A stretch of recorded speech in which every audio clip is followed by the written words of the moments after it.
we are featuring our July 1st DIY subscription box.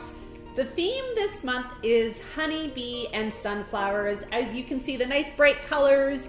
You get the yellow, black, and white in your kit with all the brushes that you need to DIY. As a first-time subscriber, you're going to want to keep these brushes because they are great quality to work with. So for any future projects that you have, they're super fine, and we do want to reuse those. The honeybee set features our deluxe kit with the honeybee sticks. We get this really cute honey cutout, the words, the bead set, and we have tea light candles. And of course you can add on to fill in your tier tray kit. We have a boxwood wreath here, some terracotta pots, as well as some other really fun summer accessories that you can see. And you can check out more on our website at homeworksetc.ca.